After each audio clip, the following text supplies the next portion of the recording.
పునరుద్ధానుడే తిరిగి లేగొట్టడం వలన మరలా తండ్రి దగ్గరికి చేరుకున్నాడు. కాబట్టి అదే మార్గం అన్నమాట. మనం ఏం చేయాలి? ఆ పండు తిన్న స్వభావం నుంచి మనం ఏం కావాలి? మరణానికి గురి కావాలి. మరణానికి గురి కావాలి. మరలా ఆయనలో పునరుద్ధానుడే తిరిగి లెగవాలి. అలాగ లెగిసినట్లయితే మనం పాపం లేని వారుగా ఉంటాం. మన పాపాలకు సంబంధించి ఆయన పరిహారం చెల్లించాడు కదా. దాన్ని మనం ఒప్పుకుంటాం, మేము దానికి అంగీకరిస్తున్నాము, మా జీవితం మీద అధికారం ఆయనకి ఇస్తున్నాం.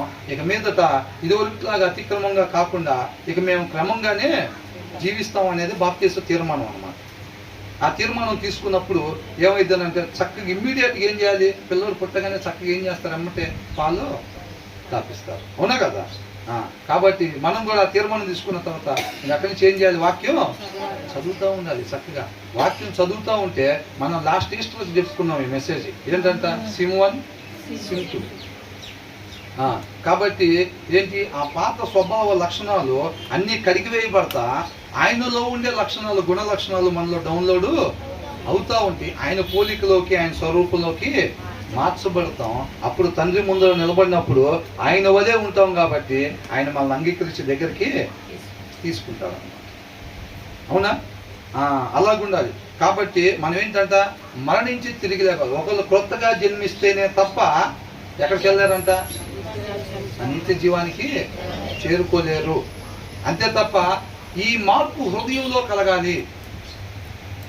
అంతే తప్ప మనం జస్ట్ నీళ్ళలో మునిగి లేచి మన ఇష్టం వచ్చినట్టుగా ఉంటే ఏం చేసినట్టు? ఆయన అవమానపరిచినట్టు. దాన్ని సద్వినియోగం చేసుకున్నట్టు కాదనమాట. అది ఒక లైసెన్స్గా భావించుకున్నట్టు, దుర్వినియోగం చేసినట్టు. లాస్ట్ టైం ఎలాగైతే రిజెక్ట్ చేశారో మరలా అదే రీతిగా ఆయన రిజెక్ట్ చేసినట్టేనమాట. అవునా?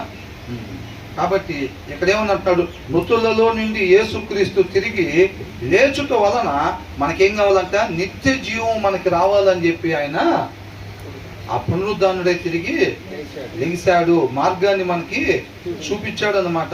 తర్వాత ఏమంటున్నారు? ఆయన తన విశేష కనికరము చొప్పున మనలను మరలా జన్మింపజేశాడు. ఏం చేశాడంట? మరలా మనల్ని జన్మింపజేశాడు. రక్షణ ఎక్కడి నుంచి వచ్చింది? ఆయన కృపా కనికరం వల్లనే వచ్చింది తప్ప మన క్రియల వలన రాదన్నమాట. ఒకళ్ళు తండ్రి చేత ఆకర్షింపబడితే తప్ప కుమారుడి దగ్గరికి ఎవరు కూడా రాలేరన్నమాట. అర్థమవుతుందండి? కాబట్టి సువార్త చెప్పిన ప్రతి ఒక్కరు మనం రక్షింపబడలే, కానీ తండ్రి చేత ఆకర్షింపబడిన వాళ్ళే రక్షింపబడతారు. అవునా? తర్వాత ఏమనుంది?